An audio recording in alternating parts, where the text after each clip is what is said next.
What's the worst sentient species in the galaxy?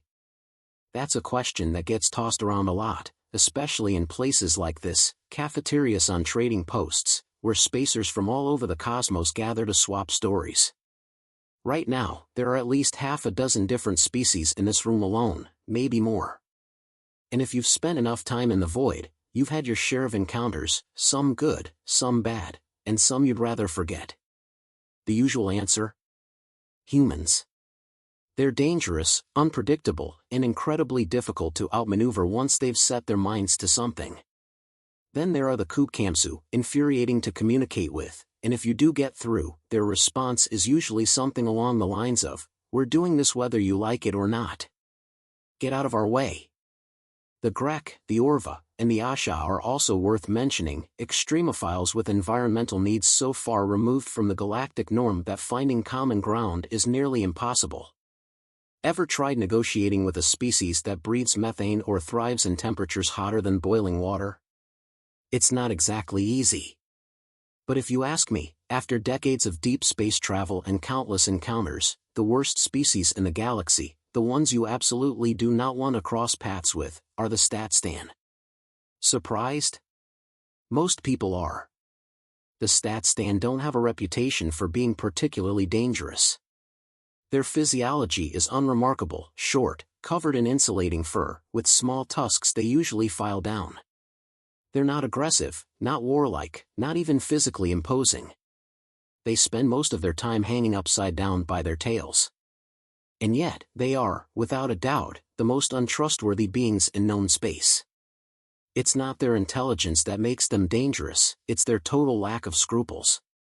No common sense, no conscience, and no hesitation to exploit a situation to their advantage. You think I'm exaggerating? Let me tell you a story. I first heard it from a Nestkin who got it from a cook on a scout ship, who heard it at a trading post on Tomai. For years, I chalked it up as an urban legend, until I met someone from the crew it actually happened to. We were in a cafeteria, much like this one, when the topic of craziest deep space experiences came up. And when he started telling this story, I thought he was just recycling an old spacer's tale. But when I called him on it, he didn't argue, just gave me a look. The kind of look that says, "Yeah, I know. No one ever believes me." That got my attention. I told him to prove it. And he did. He took me back to his ship and showed me the logs. Vid footage, log entries, crew IDs, the works.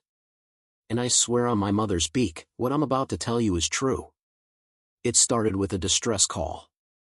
The ship was called Lightfeather, a large freighter hauling millions of tons of seed stock and dried fruit to the research cities on Main 4. 3 months into a 4-month journey, deep in untraveled space, they picked up a standard UCS distress code, a ship in trouble, requesting aid, with coordinates attached. Regulations are clear: if a ship is in distress and you can help, you help. Simple as that. So Lightfeather adjusted course. But when they got within sensor range and saw who had sent the call, the captain hesitated. Because he was an old spacer. And he knew trouble when he saw it. The signal had come from a Statstan city ship. Statstan don't travel alone. They're highly social, among their own kind, anyway. Their smallest ships hold several thousand individuals, and their city ships can carry millions. This one was on the smaller side, a long-range exploration vessel, about 5 kilometers long with a crew of roughly 100,000. The crew of Lightfeather? 23. All Amian. And while an Amian is worth 2 or 3 of any other species, joke, there was no way they could take on that many refugees. The Statstan were in dire straits. Large sections of their ship had lost life support, forcing them to retreat into their central nest chambers. Their systems were failing, and they wouldn't survive long enough to reach a habitable world, even with FTL. They wanted off the ship, all 100,000 of them. Lightfeather was big, 1.5 kilometers long. Technically, it had the space to carry them if it dumped its cargo. But space wasn't the problem. Jury-rigging life support to handle an extra 100,000 beings was a logistical nightmare. It wasn't feasible. The captain knew it, and he told them as much. But because he was a decent being, and because regulations required it, he offered to send engineers over to see if they could repair the life support systems or at least salvage enough parts to keep the StatStan alive until real help could arrive. Now, here's the thing about the StatStan, they don't have a conscience. I mean that literally. They're not evil, not aggressive, but they are utterly amoral. They follow rules because rules create structure. If there's an established protocol, they'll adhere to it exactly. But if there's no rule against something, and if they see an opportunity to gain an advantage, they'll take it, no hesitation, no remorse. Fortunately, long ago, the Amian and the StatStan had negotiated a formal protocol for responding to distress calls.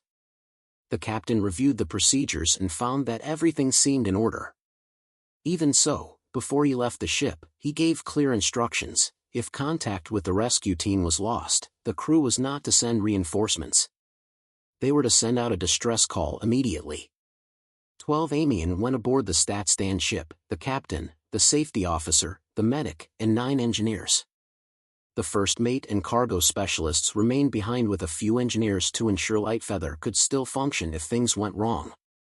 StatStan ships are simple in design, a massive habitation sphere at the front, connected by a thin spine to the reactor and engines. The captain opted to dock at an airlock along the spine rather than the shuttle bay.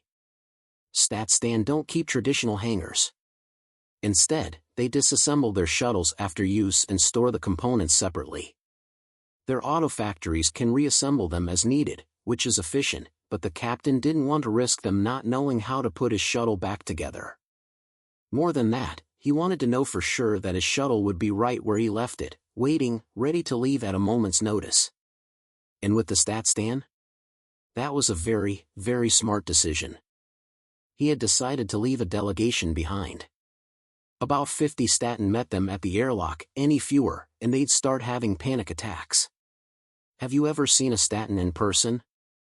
You wouldn't find them in a place like this. They prefer to stay among their own kind and rarely interact with other species. I've encountered a few over the years. They're shorter than the Amia, with only 3 limbs compared to our 12. Yes, 12. Other species often describe us as having 1 pair of arms, wings, and legs, but our secondary wings count as separate limbs. The Staten are tripedal, walking with 2 elongated forelimbs and a padded tail base. They're arboreal by nature, much more comfortable climbing than walking. Their long, prehensile tails help them maneuver in their preferred environment. With 4 eyes, 2 forward-facing and 2 on the sides of their head, they aren't the most unusual species in the galaxy. Their diet consists exclusively of nutrient-rich tree sap from their homeworld. A triangular mouth equipped with 2 tusks allows them to strip bark, though most Staten in space file these down for convenience. They have long tongues designed for extracting sap, which limits the sounds they can produce, but their language remains primarily vocal, supplemented with gestures. On the whole, they don't appear threatening. Not in a galaxy that includes species like the Auroch. But don't be fooled. Underestimating them could be a mistake. Everyone aboard the Spine was in spacesuits, life support had failed. The Amia wore red suits for visibility, while the Staten were clad in green and brown, blending seamlessly with the color of their fur. The captain had dealt with Staten before, so he expected them to arrive in a large group. What he hadn't anticipated was that they'd be armed. Not with traditional weapons, but with arc welders, laser cutters, industrial soldering machines, and gas sprayers. All standard engineering equipment, of course. Perfectly normal tools for heavy-duty repairs. But the way they held them, that was another matter. The captain told himself he was just being paranoid. The Staten weren't a violent species. Their ship, spanning 5 kilometers, had suffered a catastrophic systems failure. Yet, there were no signs of external damage. The only explanation they offered was an unexpected malfunction of the environmental controls. That vague excuse repeated itself, again and again. The captain checked his translation software, convinced it was malfunctioning, but no, the Staten simply refused to elaborate. The ship's outer hull, engine section, and spine were rendered uninhabitable, leaving only the inner core, where the Staten kept their nests and nurseries, still occupied. Over 100,000 of them were crammed into that space, and the oxygen was depleting fast while temperatures continued to rise. Trying to determine who was in charge proved pointless. The Staten don't have leaders. They make decisions collectively. A xenopsychologist once suggested their species was never meant to live in large communities. Their social instincts compelled them to expand beyond their psychological limits, creating sprawling societies without clear leadership. Eventually, they agreed to take the rescue team to the nearest life support control node in the habitat sphere. The ship's reactors were still functioning, enough to power the transport pods. But the fact that only life support had failed, that was troubling. Systems are designed to keep life support running as a priority. The pod brought them to the right level, but they still had to walk 200 meters through a dark corridor with no cover. If you're not Amia, you won't understand, but we despise long periods in spacesuits. Our wings are useless in them, like wearing a straitjacket. Being grounded only heightened the team's unease. Then there was the Staten themselves. They were nervous, shifting constantly, pressing toward the center of their group while those on the edges tried to shuffle inward. And they never let go of their tools. Tripital movement already made it difficult to walk while holding something, yet they gripped their equipment tightly, as if expecting to use it at any moment. As they passed the atmosphere regulation vents, the captain checked them, silent, lifeless, without any clear cause. There was no soot, no signs of fire. Then they came across a robot, its massive frame blocking most of the corridor. Or rather, what was left of it, scrap metal, broken and scattered. When asked about it, the Staten dismissed it as a malfunctioning repair drone. At last, they reached the life support node. That was a relief. But then the Staten simply announced, repairs to life support are not possible. Evacuation is necessary. They had never planned on fixing anything. They only wanted to convince the Light Feather's crew that their ship was beyond saving so they could secure a ride. The captain wasn't having any of it. He ordered his engineers to do everything possible to restore life support. While they worked, he noticed one of the Staten holding a scanner. At first, he assumed it was for navigation, plotting a path to avoid radiation leaks or plasma surges. But the Staten never put it away. Then, his suit picked up a faint sound. An alert. The Staten's reaction was immediate. They bunched together, pressing toward the node, forcing the engineers to push them back just to keep working. More of them scrambled onto the ceiling, gripping the overhead handholds. The corridor was low enough that their dangling bodies were now at eye level with the Amia. The captain tried to intercept their communications, but their transmissions were encrypted. When he asked what was happening, they only replied, "Hazard detected." More climbed onto the ceiling. The captain was about to order a retreat when one of the engineers reported their findings. The damage was deliberate. This was no accident or overload, someone had intentionally sabotaged life support. Ping. The scanner's beeping intensified. The Staten didn't wait. Environmental hazard detected. Area no longer safe. That was all they said before they started retreating. The captain wasn't about to argue. The Staten fled quickly, some loping along the ground, others swinging from the ceiling with startling agility. The Amia, grounded and unaccustomed to running, did their best to keep up. One engineer panicked and tried using his suit's thrusters, an ill-advised move in such tight quarters. He slammed into the ceiling, knocked himself out, and had to be carried. But when they reached the transport pod, it was gone. The tunnel stood empty. That was it. The captain had reached his limit. While the medic tended to the unconscious engineer, he grabbed the nearest Staten. The Amia aren't particularly intimidating, but he flared his feathers anyway, making his stance as imposing as possible. When he demanded answers, the Staten replied with yet another vague excuse, malfunction in the transport protocols. That didn't sit well. The captain wasn't a fresh hatchling, he knew they were hiding something. So he made himself very clear. If they didn't start talking, he would order the Light Feather to leave. Abandon the rescue party. Abandon the statin. And if anyone cut off his comms before he could issue the order, the ship would leave anyway. One way or another, he was getting answers. You know what their answer to that was? The treaties between the EMEA and the Statstan require assistance to any ship in distress. That was their reasoning, because the rules said the EMEA had to help, they had to help.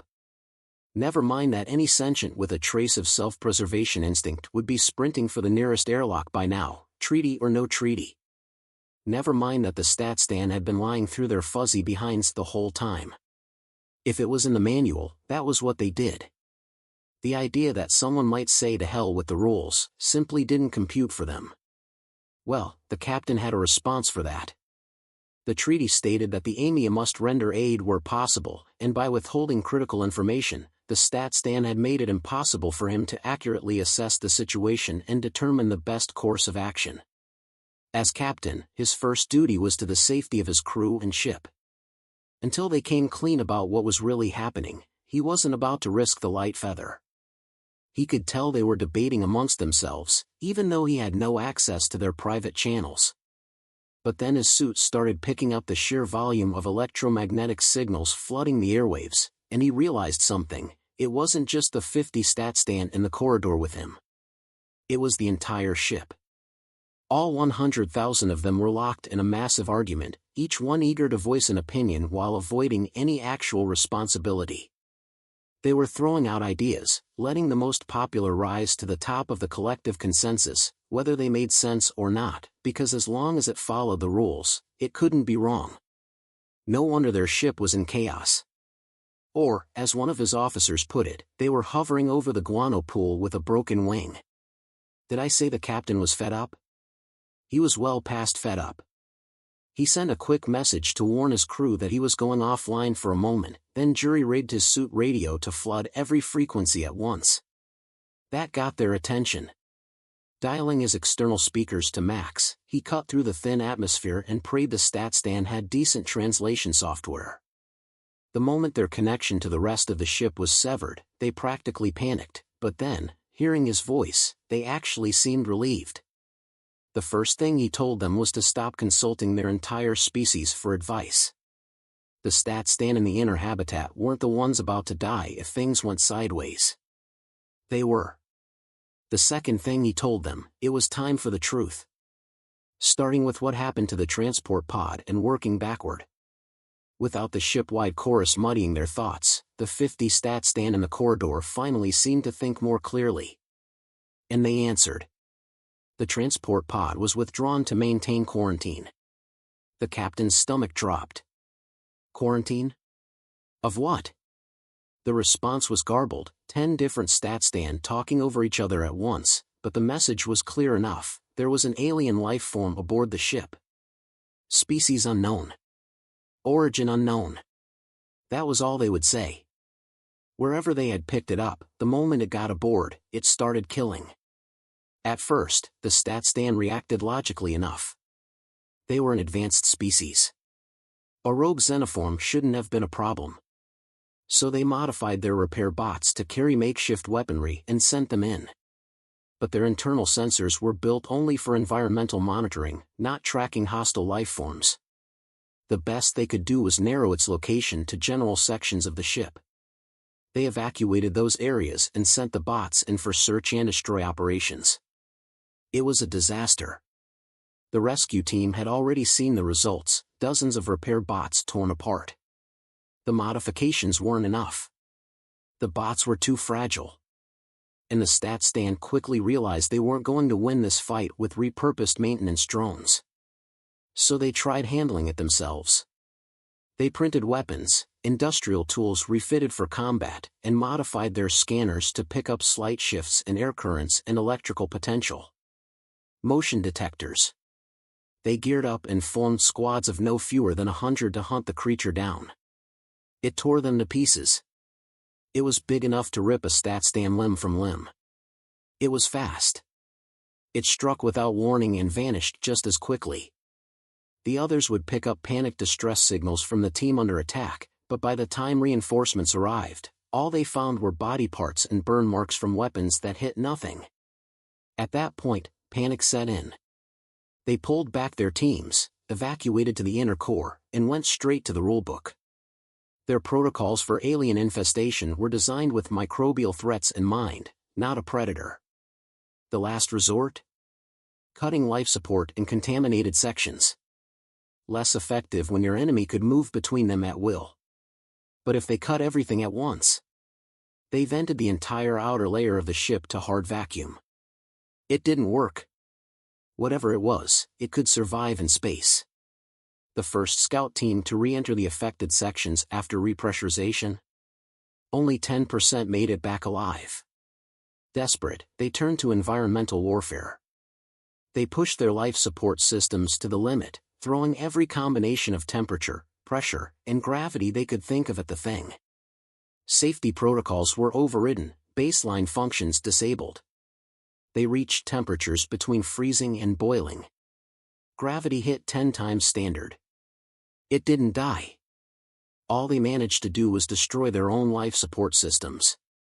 Now, the Light Feather's crew had unknowingly walked into the heart of the hunting ground, and the Stat-Stan had failed to mention any of this beforehand.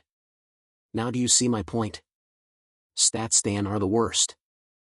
The captain had plenty he wanted to say to them, none of it fit for polite company, but right now, getting his team out alive took priority. He suspected they were still hiding things.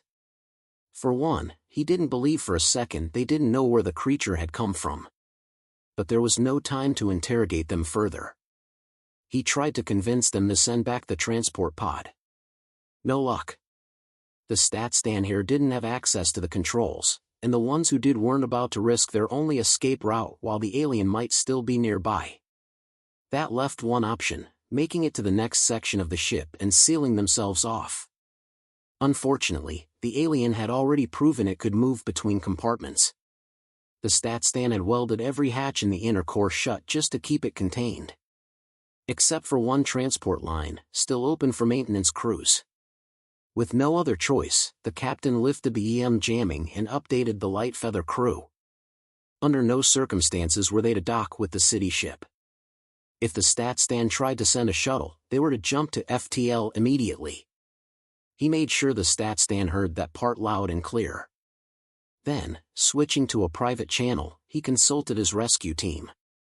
The medic had stabilized the injured engineer, just bruised and shaken. The safety officer argued for immediate evacuation. The captain wasn't ready to leave 100,000 sentients to die. But his crew came first. Meanwhile, the Stat-Stan had reached a consensus: evacuate. Overload the reactors. Thermonuclear explosion. The captain actually liked that plan, except for one problem. How did they evacuate without letting the alien escape with them? First, they had to get out of here. Several hundred meters of pitch-black corridors lay ahead. No movement on the motion tracker. Maybe the alien had reconsidered its odds. Or maybe it was waiting. Either way, standing still wasn't an option, the artificial gravity was malfunctioning. The Amia, accustomed to weightlessness, moved with ease, but the Stat-Stan struggled. They clung to the walls and ceiling, inching forward with visible discomfort. Their slow progress frustrated the captain, who tensed at every sound. He wished for something thick and heavy to take cover behind, but there was no time for that.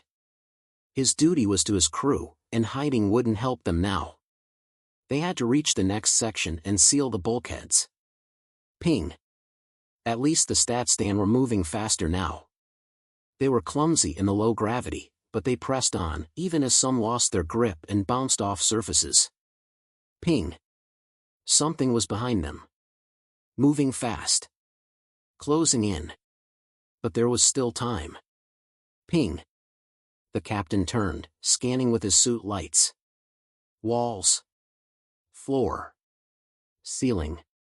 Nothing but an empty corridor. Ping. They were almost there, just a little further. Ping. His crew was ahead of him. Ping. They reached the end of the corridor, the gravity returning as they entered a powered section. A four-way intersection. The Stat-Stan hesitated, trying to determine the best route. The motion sensor was silent. Maybe whatever had been following them disliked low gravity. Crash. The captain spun around just as a vent cover clattered to the floor. Something dropped from the shaft into their midst. He caught a brief glimpse of it in someone else's suit lights, fast, bone-white. Panic erupted. Some stat stand bolted. Others raised their weapons. Those who ran were the smart ones. Amidst the chaos, the captain struggled to track the white blur, but he saw one of the stat stand hurled into a wall with brutal force. Shouts and screams flooded every comm channel. It was just as well the atmosphere was too thin to carry sound, otherwise, the combined shrieking of 50 stat stand would have been deafening. Several AMIA instinctively activated their suit jets. A few managed to escape, but others miscalculated, slamming into walls or ceilings. The safety officer, trained for emergencies, retreated to the zero-gravity section, where an AMIA's agility would be an advantage. The medic remained level-headed, making a dash for an injured engineer. Then the creature struck. Through the chaos, the captain caught a glimpse of a red-suited figure being dragged into a ventilation shaft. And then, it was over. The entire encounter had lasted less than 30 seconds. Slowly, the panic subsided just enough for the captain to assess his team. Everyone was accounted for, except the medic. Miraculously, the crew had escaped with only bruises, but the stat stand weren't as fortunate. 3 were dead, 2 from blunt force trauma, 1 from having an arm ripped clean off. There was no time for mourning. The creature could return at any moment.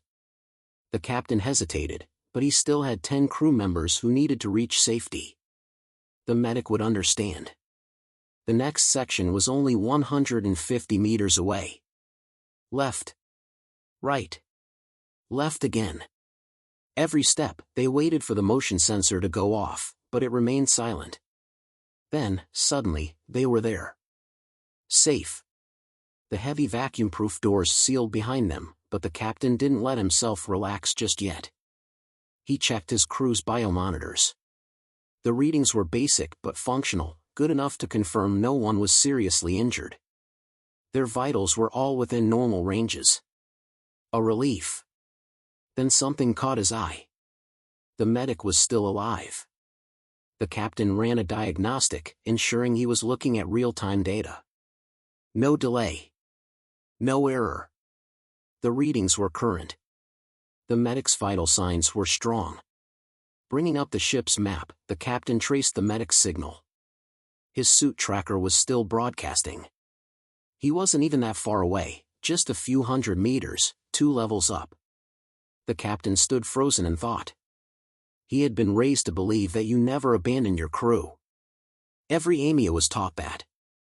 But experience had taught him that space was unpredictable, and sometimes, tough decisions had to be made. A malfunctioning reactor? A toxic leak? Those were calculated risks. But facing an alien predator? That was madness. He was a freighter captain, not an explorer. He didn't sign up for heroics. He certainly didn't sign up to fight monsters. The logical thing to do was ensure the safety of his remaining crew and accept the grim reality that the medic was lost. But he was still the captain. And he had a duty to every member of his crew.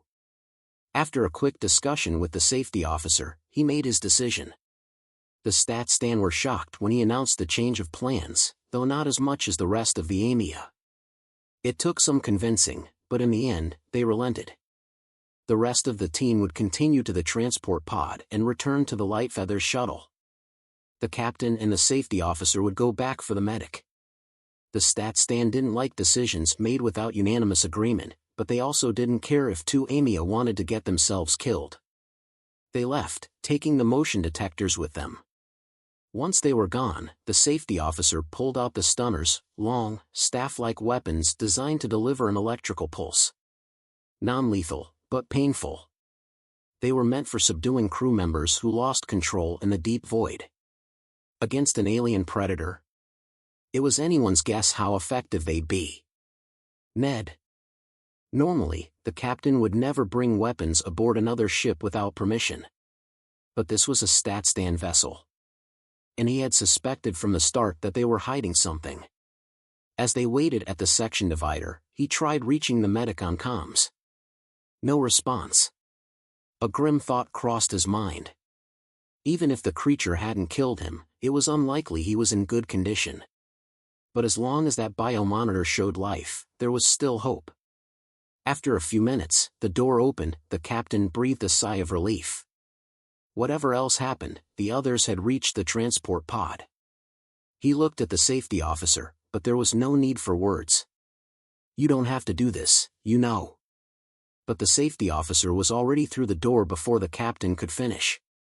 It was his duty to identify potential hazards and keep the crew out of harm's way. He had been trained to keep a cool head under pressure.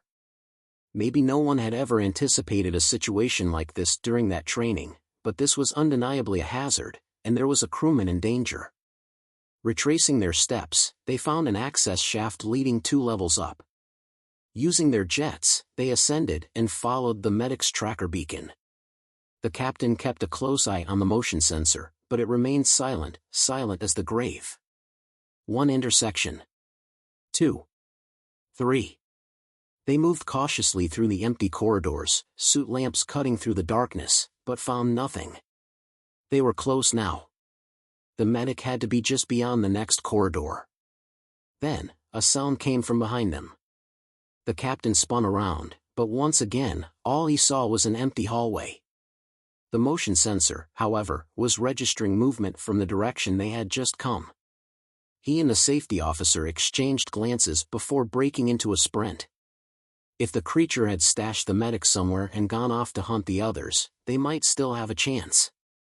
Get in, get the medic, and get out before the creature realized they had doubled back. The captain's legs ached. He wasn't used to running for this long, but it couldn't be far now. Suddenly, the safety officer threw out an arm, bringing him to an abrupt halt. The captain barely had time to register the reason. A hatch. Not a large section divider, so likely just a small room. Based on the medic's beacon, he was on the other side. The captain hesitated. Opening a door on a spacecraft without knowing what lay beyond was dangerous: exposed machinery, radiation, or worse. If the atmospheres weren't equalized, they could be blown backward with lethal force. Still, he had no choice. He pressed the button. The door swished open. In an instant, the captain realized 2 things. First, he should never have trusted the Staten when they claimed there was only one intruder aboard. Second, they were as good as dead. His wings flexed instinctively inside his suit, a futile attempt to fly for cover. The captain half-turned, but the confines of his suit restricted him, shocking him back into rational thought. There was no cover here, but he still had the stunner. He raised his weapon and pressed the firing button. Too slow. Far too slow. The target was already moving. The safety officer fired as well but missed. The captain adjusted his aim, knowing it was pointless, knowing what was coming for them. He barely had time to press the button again before the stunner was ripped from his grasp. The safety officer lost his weapon a second later. Now, they were standing face to face with it. A human. The safety officer half-turned, instinct screaming at him to run, but his body failed him. His kind, the Amia, had a built-in panic response. When they couldn't flee, their systems overloaded, knocking them unconscious. It was a defense mechanism, one that had just rendered the safety officer useless. For the first time, the captain envied him. No one survived a human. Not in combat. Not up close. The Amia had heard whispers about them, but outside their own corner of the galaxy, humans were still largely unknown. The government had sent observers to watch their conflict with the Kukamsu, and the reports had been horrifying. Humans were carnivorous, aggressive, brutally strong, fast, and resilient. Predators in every sense of the word. Worse, they hunted each other as much as they hunted anything else. The captain had seen the footage. Whatever the human was about to do, he just hoped it would be quick. But it didn't attack. It just stood there. The human was clad in a white spacesuit, not so different from the captain's own, though clearly designed for its bulkier frame. Most ground dwellers were more massive than the Amia, who relied on flight, but the sheer presence of the human was intimidating. If it wanted to, the captain was sure, it could tear his limbs off one by one. Yet, it remained motionless. A presence stirred behind him. Another force picked him and the safety officer up and shoved them into the room. The door sealed shut with a final hiss. 2 humans. No, 3. They all wore bone-white space suits, skeletal in appearance to Amia eyes. They stood motionless, as though waiting. This was what he got for trusting the Staten.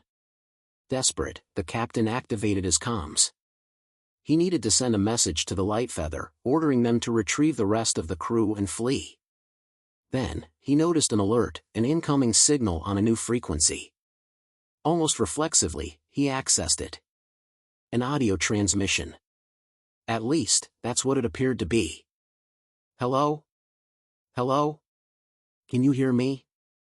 Can your translation matrix process this? The captain froze. They were trying to talk to him. The only known sentient predator species in the galaxy, and instead of attacking, they wanted to communicate? It was a shocking revelation. He could have been knocked over with a feather, as the Amia saying went. They were sentient. Carnivorous, yes. Dangerous, undoubtedly. But sentient. Maybe, just maybe, he could talk his way out of this. He took a breath and responded. Yes. I can understand you. He considered adding, please don't eat me, but decided against it. Even with perfect translation, cultural misunderstandings were always a risk. Best to keep things simple. So, he asked, what do you want? The answer shocked him almost as much as the fact that he was still alive. Question after question, response after response, he pieced together the truth. It had all started weeks earlier, when a human cargo ship, the Idaho, had been on a long-haul trade run into Upero space. For months into the journey, their FTL drive failed, leaving them stranded beyond the range of any human rescue. They sent out a distress call.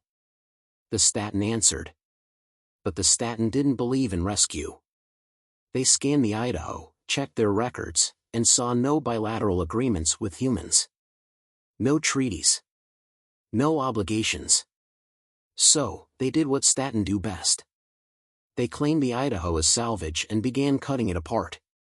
They never expected 38 humans to escape into the bowels of the ship before their vessel was dismantled.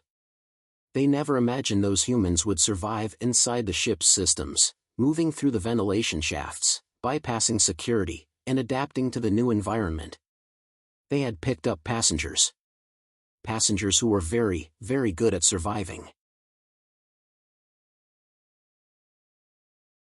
The conflict began when the Staten deployed modified repair drones to eliminate the humans aboard their city ship. Initially caught off guard, the crew of the Idaho, mostly non-combatants, quickly adapted. Led by their ex-military captain, they exploited the drones' blind spots and methodically destroyed them. What the Staten saw as calculated extermination, the humans likened to a video game boss fight. Failing to eliminate their unwelcome guests, the Staten sent armed patrols. Though intelligent, the Staten lacked combat instincts. Their tactics were mathematically precise but predictable, while the humans countered with instinctive ambushes. Expecting a fearsome predator, the humans were baffled by how easily the Staten collapsed under pressure. The Staten, unprepared for a truly aggressive species, panicked, many fled, and those who stood their ground were ineffective in battle. Desperate, the Staten manipulated environmental controls, raising gravity and temperature to lethal levels. But humans, evolved for endurance hunting, endured. Even at extreme gravity and heat, they survived, forcing the Staten to retreat into their ship's habitat core. When the humans saw the Light Feather's shuttle dock, they seized the chance for escape. Tracking the Amia captain and his team, they mistakenly believed they were fellow prisoners. Upon making contact, the Idaho's crew begged for transport off the city ship. Seeing their desperation, the Amia captain agreed. At first, the Staten hesitated. Their perception of humans as ruthless killers clashed with the offer of a peaceful departure.